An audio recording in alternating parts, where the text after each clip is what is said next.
let me tell you about my smoker. I originally started out with a $5 charcoal smoker that I bought at a thrift store. Loved it. But it was a lot of work. You had to go out there and make sure put more briskets in. And then my husband bought me an electric one. And it sat in the back deck, not covered. And it got very rusty and messed up. And then when we got this carport area built, I put it out here. But it had rusted really bad at that point. And I thought, okay, I'll go buy another one. Well, I didn't want to buy another electric one because the bottom of that old one still worked great. And the electric ones cost more. And it's the top part, this black part here is the same as what I had originally in red. But, so I just kind of put screw holes where there were supposed to be legs on this at the bottom. So I put screws into those holes to cover it up. And there's no legs there. And it lifts up. I really need a tripod for this. And this is probably going to be hot. Oh, look at that. Down there, I put apple chip pellets. That's apple wood pellets. And in that pan is water. Now sometimes I'll put fruit, or you can use apple juice to add even more flavor. But these are chicken thighs that I had brined. Brining is important. So it's kept it at that. Now it doesn't have to smoke the whole time. There's a point where you can come out and you can see smoke coming out from little crevices. Look at that.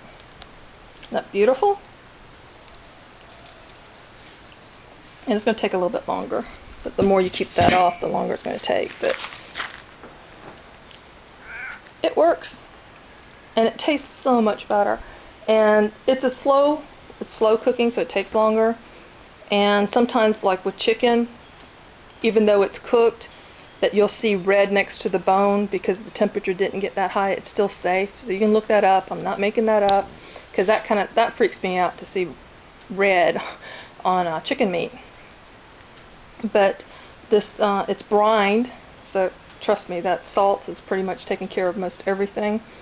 And I tend to if it tells me I'm supposed to leave it in this thing for 4 hours, I tend to go 5-6 hours in it.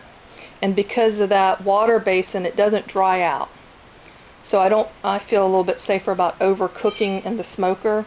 And even then, I still get that red.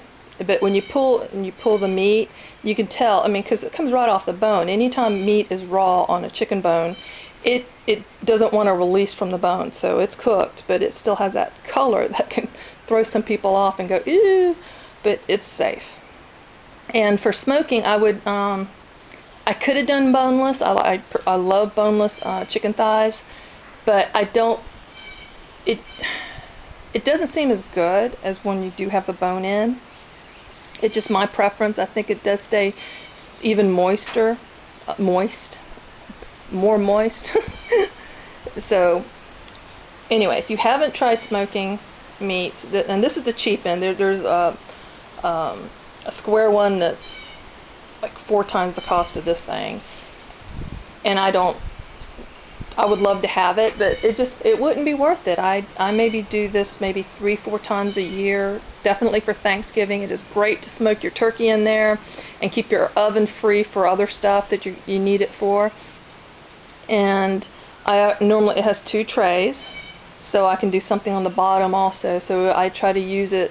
It's packed. I use the bottom shelf is using actually it's a rack. I don't know if you can see it. Those are vertical. It's a rack that normally you put ribs into, so you can put several ribs onto one tray, or you can do like bacon, because you want to stand it up, you don't want to lay it flat. It does better vertically. So I'm using that, and I use 2 big packs of chicken thighs, and it all fit in there. I'm cooking all this because I'm feeding another family today.